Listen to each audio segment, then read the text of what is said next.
Vamos fazer uma leitura, então, deste livrinho Jesus no Lar, de Francisco Cândido Xavier, para nós nos harmonizarmos.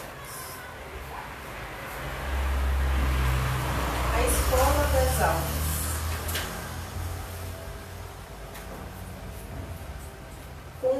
Congregados em torno do Cristo, os domésticos de Simão ouviram a voz suave e persuasiva do Mestre, comentando os sagrados textos. Quando a palavra divina terminou a formosa preleção, a sogra de Pedro indagou inquieta: Senhor, afinal de contas, que vem a ser a nossa vida no lar? Contemplou-a ele significamente, demonstrando a expectativa de mais amplos esclarecimentos, e a maratona acrescentou: iniciamos a tarefa entre flores para encontrarmos depois pesada colheita de espinhos. No começo é a promessa de paz e compreensão. Entretanto, logo após surgem as pedras e dissabores. Reparando que a senhora Galileia se sensibilizava até as lágrimas, Deus-se pressa a Jesus em responder: o lar é a escola das almas, o templo onde a sabedoria divina nos habita, pouco a pouco, ao grande entendimento da humanidade. E sorrindo perguntou: que fazes inicialmente as lentilhas antes de servi-las à refeição? A interpelada respondeu titubeante: naturalmente, senhor, cabe-me levá-las ao fogo para que se façam suficientemente cozidas. Depois, devo temperá-las, tornando-as agradáveis ao sabor. Pretenderias também, porventura, servir pão cru à mesa? De modo algum, tornou a velha humilde. Antes de entregá-lo ao consumo caseiro, compete-me guardá-lo ao calor do forno, sem essa medida. O divino amigo então considerou: há também um banquete festivo na vida celestial, onde nossos sentimentos devem servir à glória do Pai. O lar, na maioria das vezes, é o candinho santo ou o forno preparador. O que nos parece aflição ou sofrimento dentro dele é recurso espiritual. O coração, acordado para a vontade do Senhor, retira as mais luminosas bênçãos de suas lutas renovadoras, porque somente aí, de encontro uns com os outros, examinando as aspirações e as tendências que não são nossas, observando os defeitos alheios e suportando-os, aprendemos a desfazer as próprias imperfeições. Nunca notou a rapidez da existência de um homem? A vida carnal é idêntica à flor da erva. Pela manhã emite perfume, à noite desaparece. O lar é um curso ligeiro para a fraternidade que desfrutaremos na vida eterna. Sofrimentos e conflitos naturais em seu círculo são lições. A sogra de Simão escutou atenciosa e ponderou: Senhor, há criaturas, porém, que lutam e sofrem, no entanto, jamais aprendem. E o Cristo pousou na interlocutor os olhos muito lúcidos e tornou a indagar: que fazes das lentilhas endurecidas que não cedem à ação do fogo? Ah, sem dúvida, atiro ao touro, porque feririam a boca do comensal descuidado e confiante. Ocorre mesmo, terminou o mestre, com a alma rebelde às sugestões edificantes do lar. A luta comum mantém a fervura benéfica. Todavia, quando chega a morte, a grande selecionadora do alimento espiritual, os celeiros de nosso Pai, os corações que não cedem ao calor santificante, mantendo-se na mesma dureza, dentro da qual foram conduzidos ao forno bendito da carne, serão lançados para fora, a fim de permanecerem por tempo indeterminado na condição de adubo, entre os detritos da natureza. Então, com essa leitura agora, passamos para as preces com o nosso irmão Everton.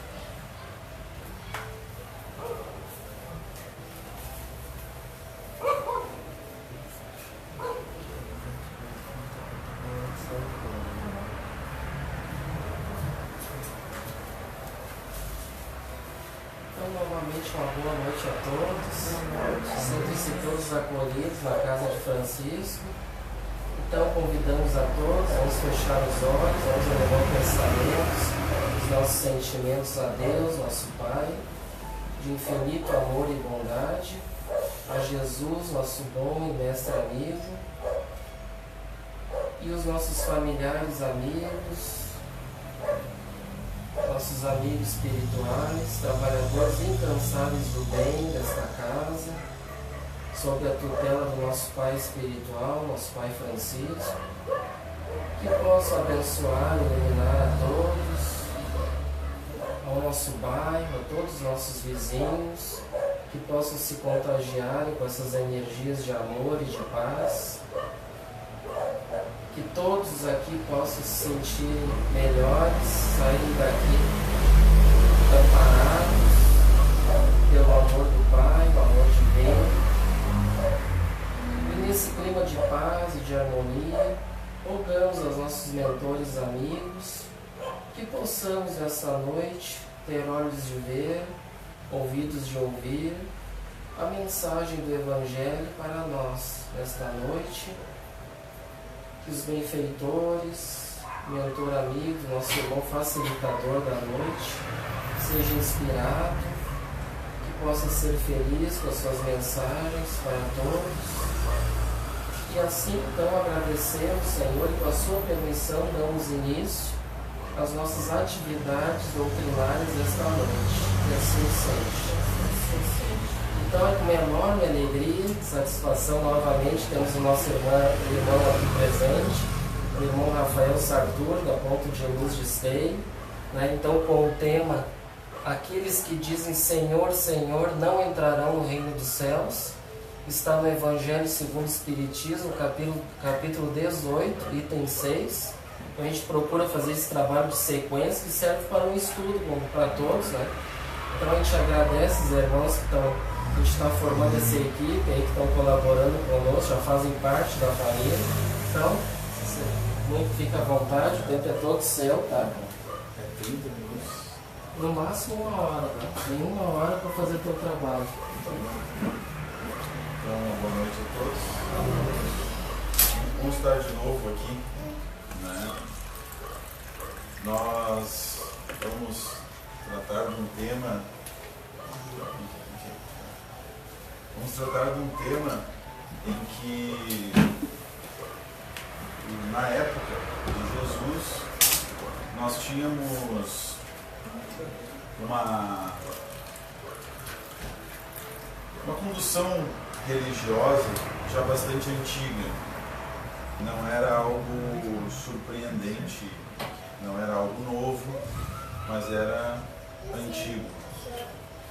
O judaísmo, ao longo dos tempos, eles foram se transformando e tiveram várias categorias. A gente encontra uma delas, que é bem citada nos evangelhos, que são dos fariseus. É uma categoria de praticantes do judaísmo. Tinham outros, tinham os samaritanos da Samaria. As localidades, cada um tinha do seu jeito. Isso nos dá uma ideia também como funciona os centros espíritas. Cada um tem um jeito, cada um tem uma particularidade. A ideia é a mesma, mas cada um tem um formato, um jeito, uma sistemática diferente. Então, ao longo do tempo, uma religião sociopolítica cultural. Isso é bem importante citar, porque a política também estava na religião e assim no meio social também. Não é algo que a gente tem religião nossa aqui, as nossas vidas sociais, elas são muitas vezes diferentes, e as políticas também. Antes era tudo muito misturado. Então, nessa ideia que Jesus vem trazer, vem justamente combater a hipocrisia. Porque, não muito distante, fariam da doutrina que ele pregou também a mesma coisa. O homem, no tempo de Jesus, olhar para o passado, diria que o judaísmo também foi assim. O hinduísmo foi assim também. São religiões antigas e por isso elas foram se sedimentando, dogmatizando, fazendo dela vertentes rígidas. Nada muito diferente do que a gente não encontra em qualquer outra instituição. Um exemplo que a gente pode dar são empresas antigas, corporações. As empresas mais novas são mais maleáveis, mas as mais antigas, que têm um engessamento maior, mais tempo de casa, percebe que isso também ocorre. Não muito distante, a gente também encontra na nossa família. Os mais antigos são mais difíceis de malear. Sempre foi assim, é desse jeito. O que é isso? O sistema judaico da época e o cristão, portanto, hoje, eram regidos por homens. E homens naturalmente são assim. Naturalmente eles têm essa tendência. Diferente de nós, não. Nós também temos as nossas rigidezes. Nós também temos os nossos sistemas dogmáticos. Então, ao longo do tempo, vamos esticar essa cordinha do judaísmo até o tempo de Jesus, muitas coisas foram se dogmatizando e se alicerçando em cima disso, tornando-se muitas vezes uma verdade. E aí que está a questão em que Jesus vai trazer. O sistema farisaico, que já era relativamente antigo também, ele fazia com que as pessoas soubessem do conceito judaico, e isso fazia com que essa categoria ostentasse os seus conhecimentos e as suas fés, as suas formas religiosas eram percebidas por todos daqueles do meio social. Nessa categoria, principalmente essa, porque eram as mais orgulhosas, nós vamos encontrar lá justamente aquele que aparece mais orgulhoso é. Então, Jesus, sempre trazendo uma questão humilde, e aqui a gente faz um parênteses para pensar, talvez a humildade de Jesus não seja simplesmente porque era humilde, às vezes era por provocar aqueles que estavam lá. Aqueles que estavam lá para ver se conseguia refletir alguma coisa naqueles endurecidos orgulhosos. Talvez o sinal de humildade que Jesus trazia, que afetava aqueles que irritavam aqueles que eram orgulhosos, era justamente por ser um antagonismo, por ser um sistema diferente de pensar, e que muitas vezes, por serem provocados, faziam testes com Jesus para ver se ele se contradizia. E aí a gente tem uma ideia bem diferente de dizer assim, olha, bem-aventurados os humildes, porque eles herdarão a terra, e os humildes aqui, os humildes lá, os humildes que nós vamos sair daqui, vamos para um plano melhor, porque eu sou humilde. Talvez um outro pensamento também venha, humilde justamente para provocar. E o que é esse provocar? Muitas vezes é provocar a mim mesmo. Porque orgulhoso e egoísta que sou, qual a forma de combater isso? Só existe uma outra forma, a humildade. Isso provoca o que em nós? A contradição, a ira, a vergonha, a fraqueza.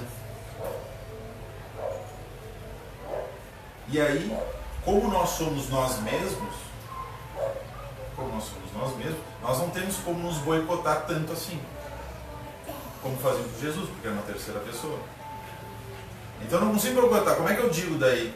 Não consegui, eu preciso orar mais. Aí a gente vai achando desculpas para que a gente consiga conviver com nós mesmos assim. Mas a ideia é justamente eu trabalhar com algo que seja antagonista àquilo que eu sou. E Jesus fazia isso com uma habilidade ímpar. Justamente é o registro que ficou na história. Ele vinha de um conceito judaico, não poderia ser diferente, nem ser crucificado se não fosse judeu, fazendo com que provocasse naqueles fariseus algo diferente. Muitos era a raiva. Mas voltando então à ideia que Jesus fazia, a condição em que Jesus se encontrava era de encontrar pessoas com um certo grau de conhecimento, mas com um nível moral baixo. Isso a gente encontra no Evangelho. O que significa? Eu sei, mas eu não faço. Eu sei, mas eu não pratico. Porque a moralidade é um ato de fazer. Então, eu não digo, eu faço.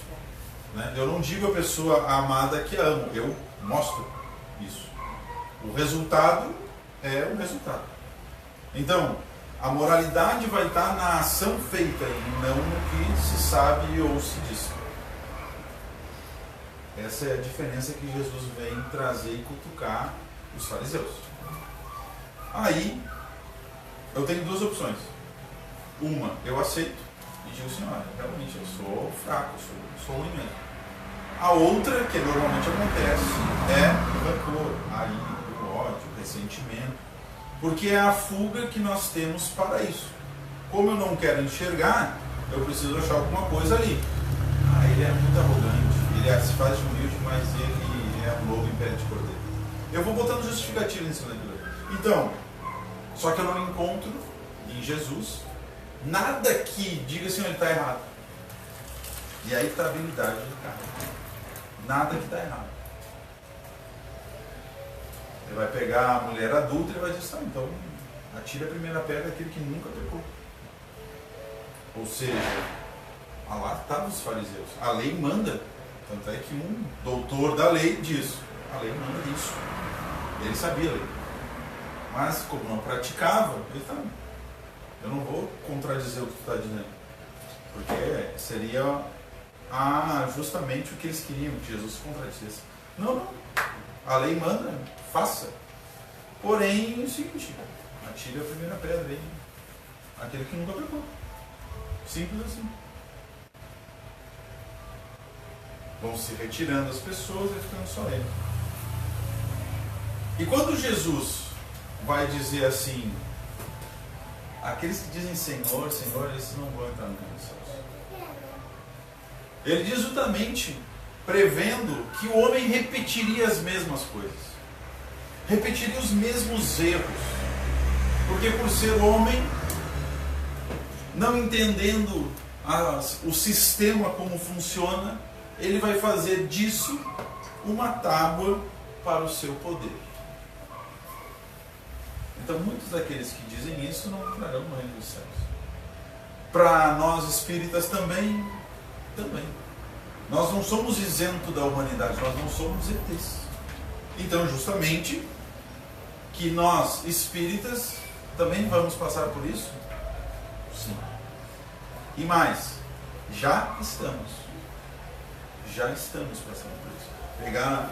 Pegar a doutrina e fazer dela a sua autopromoção. O que significa? A mesma coisa que os judeus, a mesma coisa que os cristãos, a mesma coisa que os luteranos, nada diferente do lado. Onde é que está o erro? No homem, não na doutrina. A doutrina não precisaria ter vindo como espírita. Poderia continuar com o sistema católico, desde que o homem fosse avançando com aquilo, mas os interesses que fizeram com que eles promovessem os concílios não deixaram que isso ocorresse. Perceba como a gente é bicho ruim, né? A gente é bicho ruim. A gente não aprende, a gente vai indo. E aí a gente, nesse período da história que a gente está citando aqui, dá mais ou menos 7.000 anos. 5.000 anos do judaísmo, os hebreus saindo, o Egito, aquela coisa toda. A gente encontra Jesus, mais 2.000 anos. Perceba que não tem que ter muita paciência. A paciência de Jó já passou. Tem que ter a paciência divina, porque o homem não aprende. O homem não consegue. O egoísmo dele justamente é a chaga que o prende a esses sistemas. Então, quando Jesus traz não entrarão no reino dos céus, que é aqueles que dizem Senhor, Senhor, está dizendo assim, ó, aqueles hipócritas não tem como entrar. E para isso, ele já disse para nós, e aqui no Evangelho segundo o Espiritismo explica o que significa isso. Tipo, não vai ter um cara julgando assim, ó, tu é fariseu, tu é bem hipócrita. Ele usa muito túmulos caiados, né? O que é isso? Cara, tu é podre, tu não aprende, né? Então, só que não tem um cara que vai te julgar. Quando Jesus vai falando, se a gente pegar o estudo evangélico, a gente não encontra assim, ó, o julgamento final, as coisas vão vir do céu e vai... Não, a gente não encontra isso em Jesus. Não nessa alegoria forte. E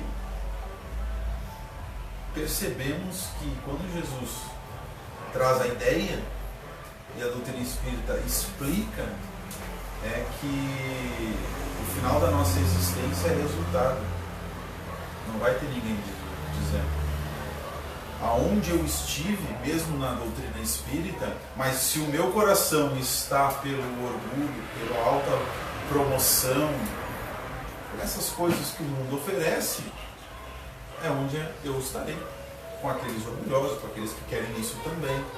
Aqui na Terra e fora dela. É isso aí.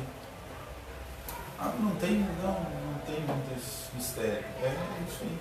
Ou seja, a minha desencarnação é um resultado biológico.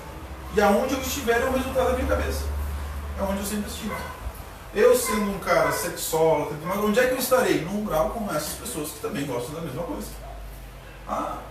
Queria diferente. Não queria, nunca quis diferente. Porque se quisesse diferente, não estaria pensando assim, agindo dessa maneira. É simples. A conta é simples.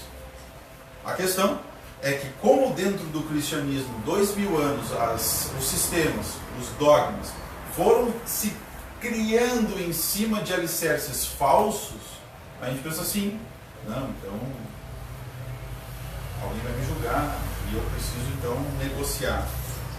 Porque daí então o homem continua usando do seu egoísmo agora para justificar os seus erros. Olha, eu vou ir na palestra lá, e aí eu vou, ver se anula o meu erro lá. Estou indo lá, quebro o meu galho. Ou seja, estou negociando, estou barganhando, eu ajo bem aqui para fazer um errinho lá. E aí eu vou, ou seja, cara, tu está negociando contigo mesmo.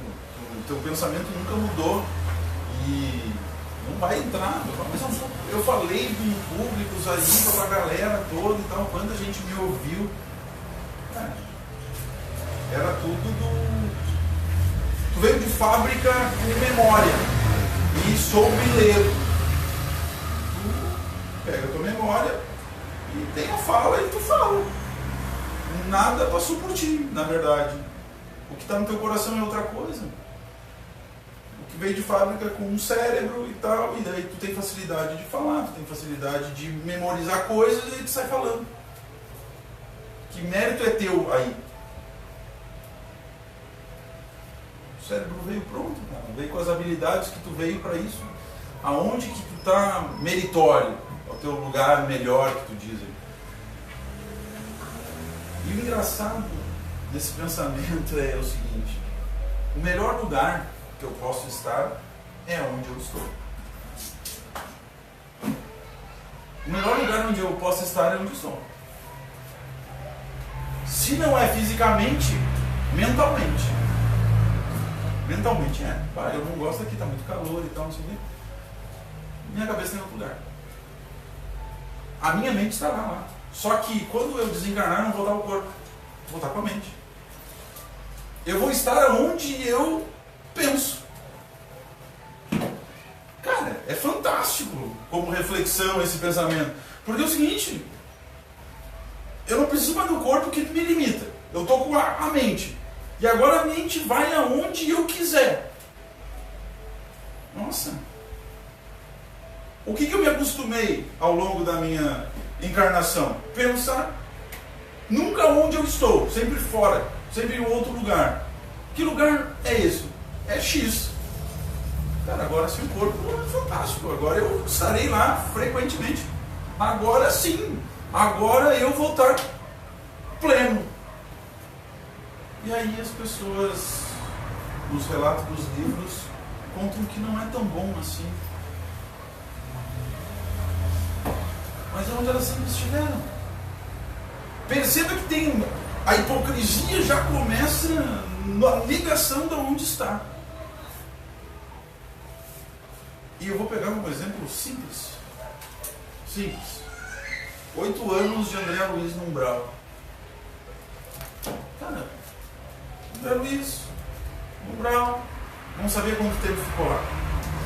Mas o cara tinha amantes, bebia, fazia festa e tal, e a mulher paciente em casa, e tal, pacientemente aguentando aquilo lá numa época em que era ruim a separação, era complicado. Ela com dificuldades de saúde, e ele médico, desdenhava, ajudava de vez em quando um ou dois. Ele não construiu nada de ter um... Olha, eu vou desencarnar e eu vou ter pelo menos uma árvore numa sombra. Nem isso ele construiu. O que eu vou esperar? O que ele construiu? Um lugar vazio. O que tinha no lugar vazio? Terra. E não tinha luz, porque também não pensou em luz, não pensou em nada. O que tem ali? A ausência. A ausência de quê? A ausência de planta, a ausência de luz. O que tinha lá então? Terra e escuridão. Não plantei nada, não trouxe nada, não desenvolvi nada, nada. O que eu espero? Nada. Vou reclamar do lugar onde eu construí. Aí se fragou. Aí quando ele se fragou, ele orou e ele saiu. Mas esse se fragar não é assim, chegar assim, não queria estar aqui, então eu vou orar. Não, porque senão estaria, de novo, negociando com Deus. Então, para eu sair daqui, então eu vou lembrar de orar. É barganha. Barganha não serve. No mundo do pensamento, o que a gente só vai ter é o pensar, a gente chama de plano espiritual, colônia, né? É onde eu estou, onde eu penso. Eu penso aqui e penso lá, só que aqui eu tenho o corpo e não me deixa ir para lá. Eu tenho que arrastar essa carcaça para algum lugar. Aí eu tenho carro, eu tenho moto, eu tenho ônibus, eu tenho pernas, mas eu tenho que arrastar isso aqui. O pensamento não. E eu construo o que eu quiser. Como eu não construí nada, nada eu voltar. E aí a gente reclama. Mas olha só que injustiça, olha só. Pois é, mas eu orei e não deu certo, por exemplo. Eu nunca orei de verdade. Como é que eu vou querer sair de um lugar que é real, de verdade, ali, que é o que eu construí? Não tem como. Verdade pela verdade é impossível. Então, é impossível a gente entrar no reino dos céus. É impossível. Desde que a gente faça o que é necessário fazer. E o que é necessário fazer? Aquilo que a gente sabe que é necessário fazer. Cada um de nós tem na sua vida e sabe o que é necessário fazer. A doutrina espírita, ela é fantástica nisso. Porque ela vai colocar o que é necessário é aquilo que é devido. Aquilo que é devido fazer. Aí tem um item no dever, tem um item chamado a paciência, tem um item que vai tratar sobre a resignação. Olha, hoje está calor, tem fumaça, o quê? Olha, o trabalho não vai ser impedido por isso. Mas Paulo não tinha Uber. Paulo andou por toda a África do Norte o meio oeste do Oriente foi a Itália, na Europa, a pé, velho. A pé. Não tinha ruim. Não tinha ruim. Ou seja, ele fez aquilo que é devido. E sempre deixou muito claro que era aquilo que é devido. Ele vai dizer que palmilho por lugares onde eu não quero, ele está dizendo, eu não queria ir, mas eu devo. Então, não há espaço para minha escolha. Porque quando Jesus disse para mim, na verdade, quando eu disse para ele, o que queres que eu faça? Eu falei, não, estou me dispondo. A qualquer coisa? Qualquer coisa. Tá, então tu vai ir agora a Roma, como? A pé. Não tem outro caminho, não tinha cavalo, não tinha nada. Ele não tinha nada. Ele foi assaltado várias vezes, roubaram. Ou seja, ele fez aquilo que é devido. Aquilo que é devido fazer, só nós sabemos. Cada um de nós sabe aquilo que é devido fazer. E aqui, quando Jesus vai dizer que Senhor, Senhor, esse Senhor, Senhor pode dizer qualquer coisa ali que tu não vai entrar no reino dos céus desde que faça o que aquilo que é devido. E é por isso que ateus entram no reino dos céus. E indígenas entram no reino dos céus, não são cristãos, judeus, budistas. A régua se torna para todos. Se torna para todos. Não é uma seita. Não. Espíritos altamente evoluídos vieram no budismo. O próprio Buda. Gandhi, Madre Teresa, vai dizer onde é que estão esses espíritos? Francisco de Assis, não era católico, e nós estamos falando dele como espírita. Pois é, ele antes de ser espírita cristão, ele era espírita. E o que ele fazia? Aquilo que era devido. É simples? É simples. Não quero mais. Não falei. Agora, um ego desse tamanho e com a vontade assim, quem é que ganha? É por isso que a religião está aí. As religiões. A doutrina espírita explica com mais propriedade.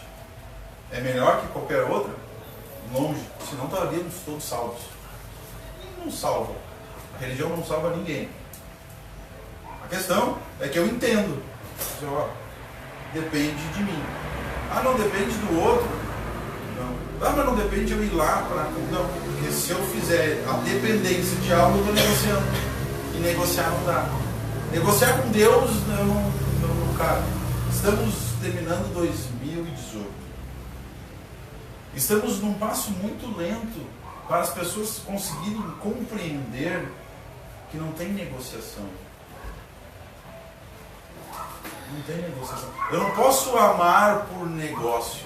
A gente faz isso com as pessoas, muitas vezes. Casamentos são formados assim.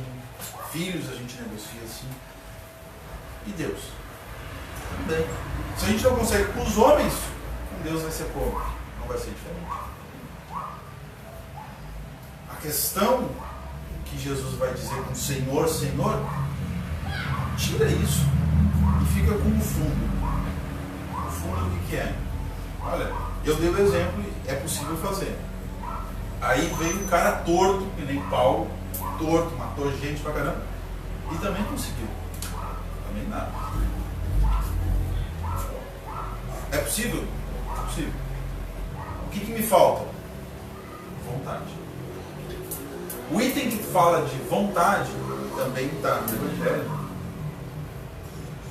É um item que vai fazer com que eu tire as ilusões que eu tenho do mundo e fique com o que é fundo.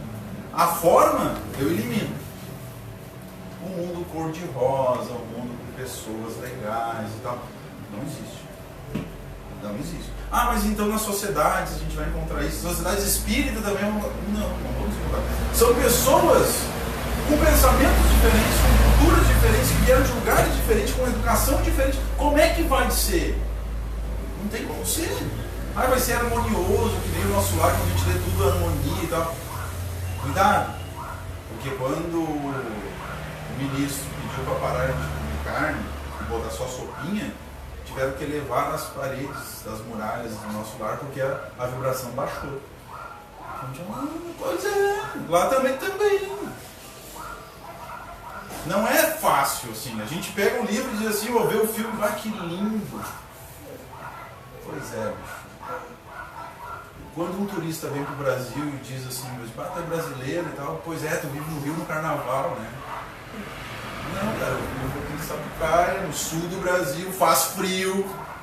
No Brasil não faz frio. Faz frio, chove, incrível que pareça. E não tem carnaval. Tem gente que não gosta do carnaval no Brasil. Não, pode, pois é, pode. É esse olhar que a gente dá pro livro às vezes. Coisa linda isso aqui, que nem um turista. Olha só, todo mundo vai no Cristo Redentor. Pois é, eu nunca fui. Mas tu é brasileiro? Nunca fui. Eu vou fazer. Passou lá em Copacabana. Não, nem perto. Pra Mandaí é o máximo. Uma coisa de uma pedra em Torres. Pronto. É o que deu. E aí, não pode. Pois é. Daí quando a gente lê o livro, a gente pensa que todo mundo é assim. Não é. Então não dá. Senhor tem as suas peculiaridades. O mundo espiritual também não é um terror e também não é esse céu que a gente imagina. É justamente o oposto. Pense no nosso lar, como a gente diz, é o céu do espírito agora. O nosso lar é o contrário. Por quê? Porque a gente começa a desconstruir da nossa cabeça aquele céu que vai estar tudo certo, sempre vai ter sol, não chove, as pessoas são todas harmoniosas. Cara, não tem ninguém na Terra assim. Se a gente desencarna e só deixa o corpo, lá em cima vai ser como? Diferente? Viramos santos, não viramos. É impossível disso acontecer. Eu imagino, olha só. Eu floreio, eu e a Disney é a mesma coisa. É a mesma coisa. Porque lá é bonito e tal, e vai ter. Cara, é por isso que funciona a Disney, né? Os livrinhos. Porque vai até o casamento, depois não conta mais. Vai até lá, a conquista, o desejo e tal, e depois, daí termina o filme, acabou ali. Porque depois que começa o negócio, e ali não é interessante, ali não é legal. Sempre ali, né? Aí você começa a olhar, eu preciso de uma coisa diferente. Daí fizeram o Shrek terceiro e tal, para ver lá que ele queria voltar ao quê? Quando ele era sozinho, ao desejo sozinho. Aí ele viu que não é. Pois é, mas qual é a diferença? Nenhuma. A gente olha assim, eu vou morrer aqui, vai ser diferente meu. Da onde que tu achou que vai ser diferente? Somos todos humanos. Como é que vive a humanidade? É desse jeito. E fora do corpo? Como assim fora do corpo, cara? Tu pensa igual. Sempre pensou isso. Sempre pensou dessa forma. Não, eu não estou te entendendo. Pensa Jesus no batismo. Eu não estou te entendendo. Sabe? Eu não consigo compreender.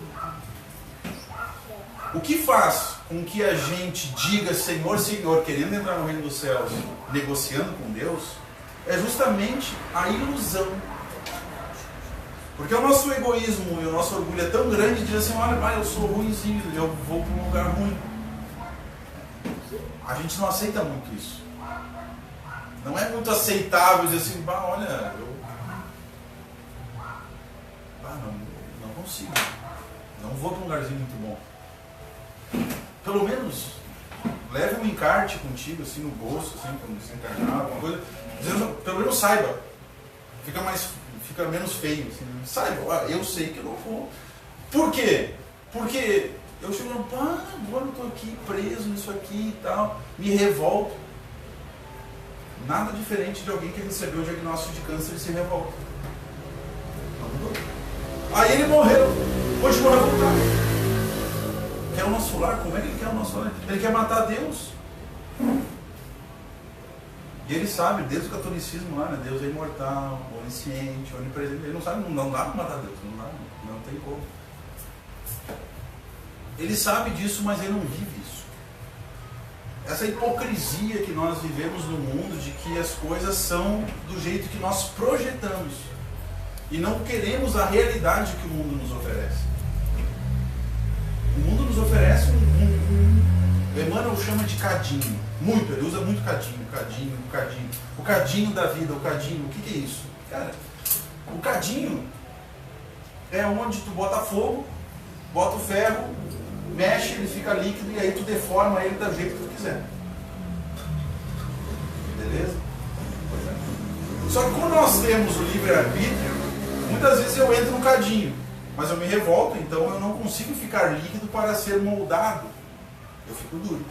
Por isso que é espíritos endurecidos.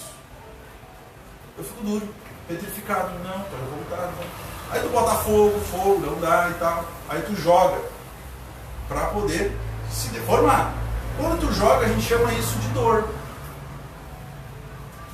Já estava sofrendo. Aí tu joga de novo, mais dor. Ou seja, quem é que não aprendeu? Eu. Então, o que tem no mundo? Dor. Alguns instantes de alegria. Mas o que a gente espera do mundo? Férias? Alegrias? Carnavais intermináveis? Sombra e água fresca? Pão quente? Olha, eu já fiz acho que aqui eu já comentei sobre isso. Tanto o rico quanto o pobre, cara, eles não têm sossego. Nós não temos sossego ao estar nessa vida. Ao estar na terra, nós não temos sossego. Eu, rico, se a bolsa oscila, eu tenho que tomar remédio de faixa preta para me acalmar. Na ânsia de não perder o dinheiro. Eu que não sei de nada disso aí de bolsa, não tenho, vou ter medo de perder o quê? O que eu não tenho?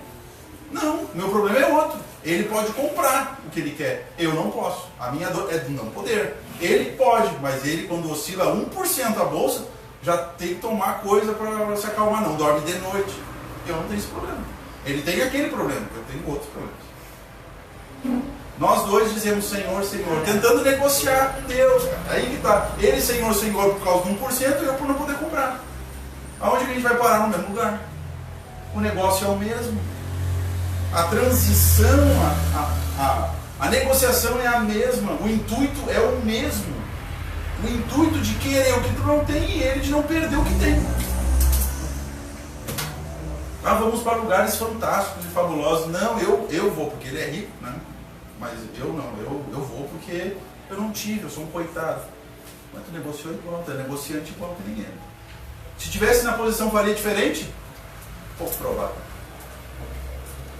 O que o mundo nos oferece? Esse cadinho, que a gente possa compreender coisas.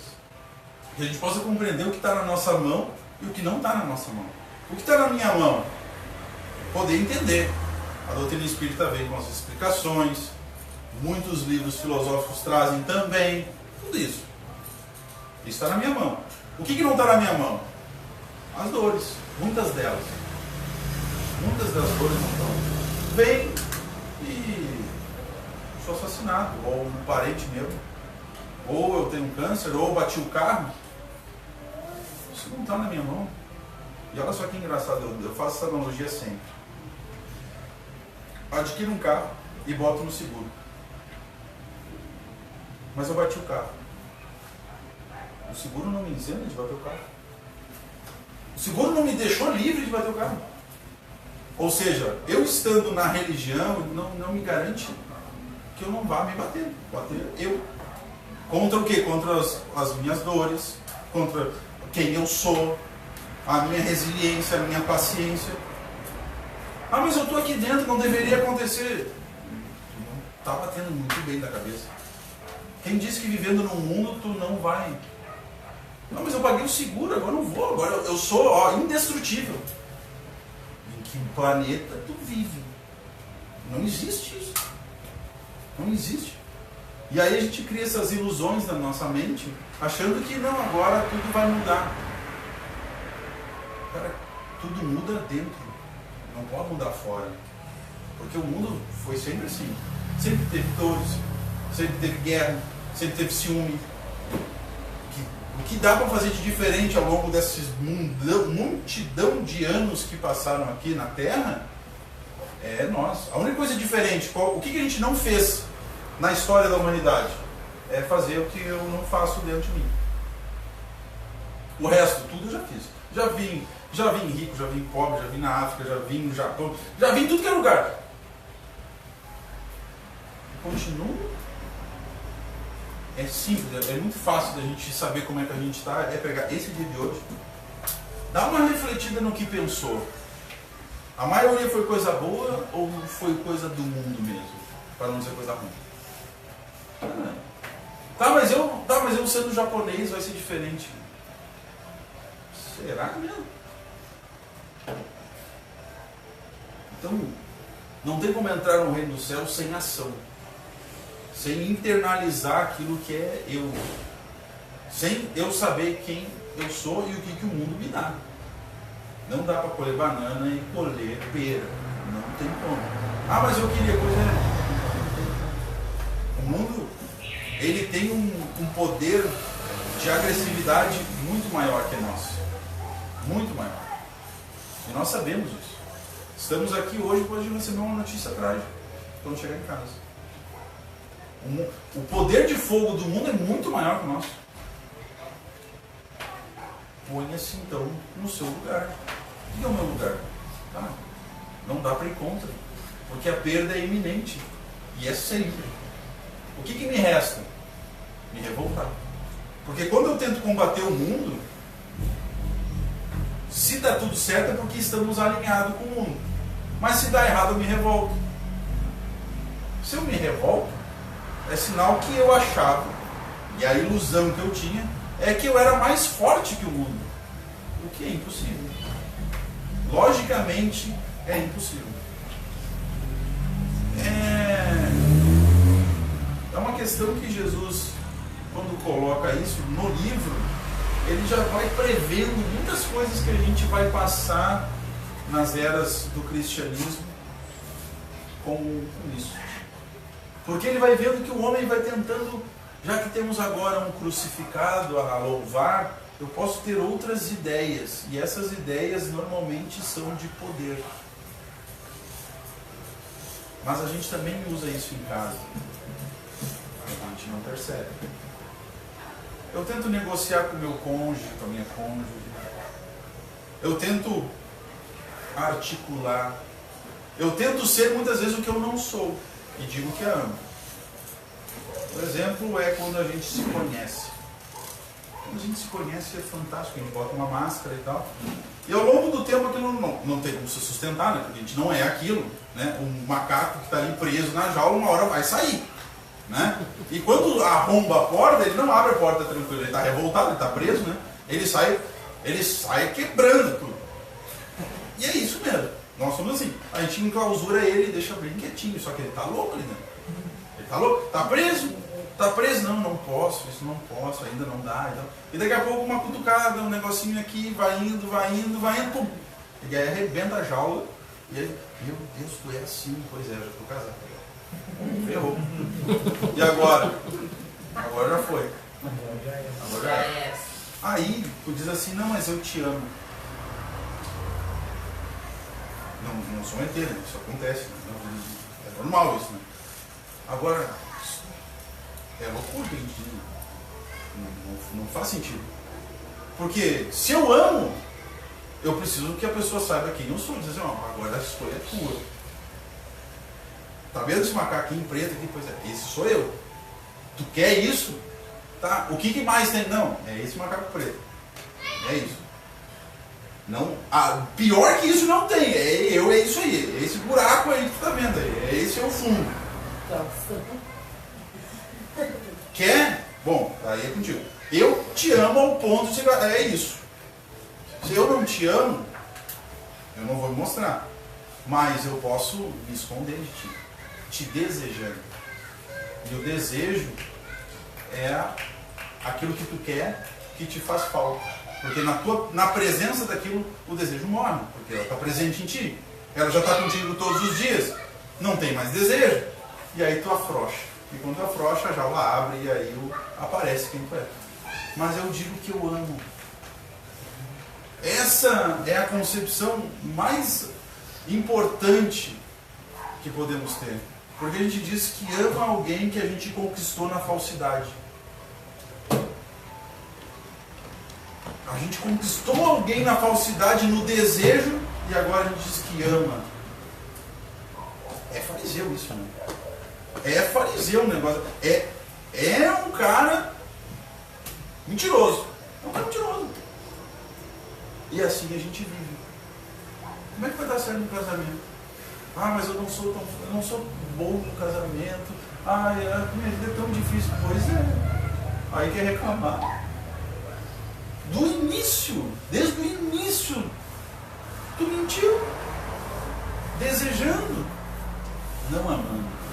O que tu espera? Flores? Aplausos? Essa lógica que a doutrina espírita traz é justamente dizendo, cara, não tem como tentar no reino do céu, né, meu? Não é possível. A porta está sempre aberta, mas tu não quer entrar. Tu não consegue entrar nisso. Senhor, Senhor, pode dizer milhões de vezes. Mas entrar, tu não quer entrar. Porque tu vai ter que enfrentar aquilo que é real. E aquilo que é real dói. Eu sou assim. Pois é. Agora eu tenho um risco de alguém não me aceitar. Mas eu queria ela. Pois é, mas tem o risco de não aceitar.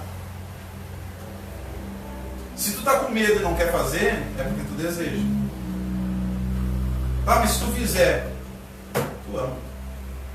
Mas tu corre o risco de não tê-la. Nesse simples exemplo a gente consegue ver a nossa luta mental. Aí a gente pergunta assim: eu amo Jesus?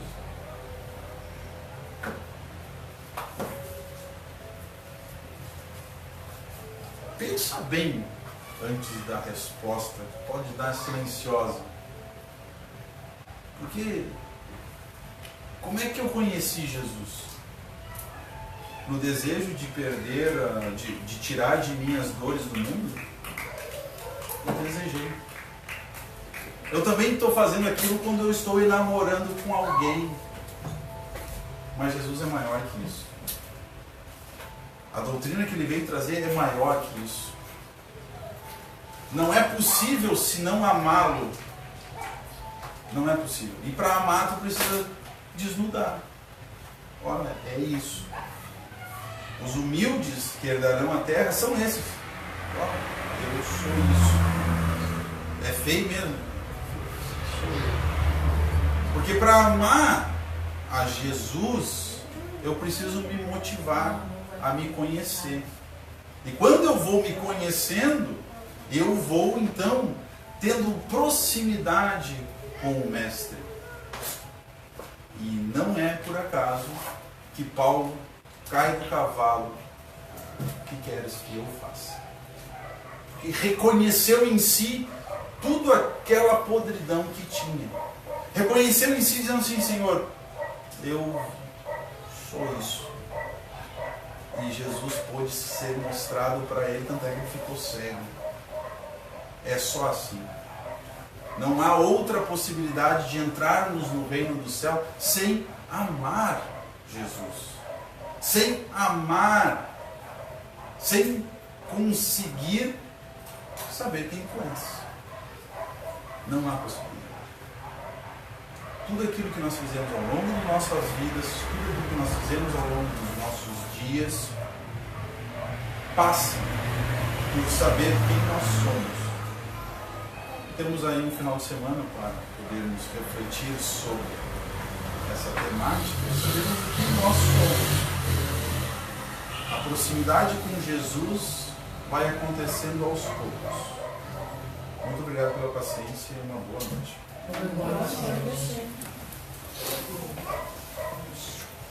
Nós é que agradecemos a Francisco. Francisco agradece também. A Causa Espírita agradece. É muito importante a divulgação da doutrina. Toda e qualquer divulgação é muito importante. E até o próprio Emmanuel disse ao Chico, né, que uma das maiores caridades que a gente pode praticar é a divulgação da doutrina, né, divulgar, espalhar os corações, né. Então a gente agradece muito a presença de todos, também o irmão pela boa vontade, que possa estar sempre junto conosco, aí, com essa família, né. Todos são muito importantes. Então, meus irmãos, que possamos refletir, né, sobre tudo que foi dito nesta noite Como o irmão diz, a gente tem um final de semana para descansar um pouco, pensar, refletir, né? E fica o convite. Então vamos fazer nossos agradecimentos no encerramento. Vamos então agradecer a Deus em primeiro lugar, nosso Pai de amor, de bondade, ao nosso Mestre, Senhor Jesus, pela oportunidade de estarmos aqui reunidos, aos nossos familiares, amigos, que possamos, Senhor, sair daqui melhor ao qual aqui chegamos, que possamos refletir, que possamos pensar, que possamos analisar e que a gente possa buscar ajuda naquilo que não foi entendido, que possamos ir atrás, buscar essas respostas, que com certeza aquele que busca acha, aquele que bate, a porta se abre. Então que possamos, Senhor, ser gratos por tudo, pela saúde, por tudo de bom que temos na vida, pelo nosso corpo físico, e que possamos usar este corpo, que é o templo do Senhor, para ser um instrumento útil, fazendo tudo o que for necessário para o nosso bem e o bem do nosso próximo. Então, Senhor, agradecemos e damos por encerrado as nossas atividades doutrinárias desta noite. Assim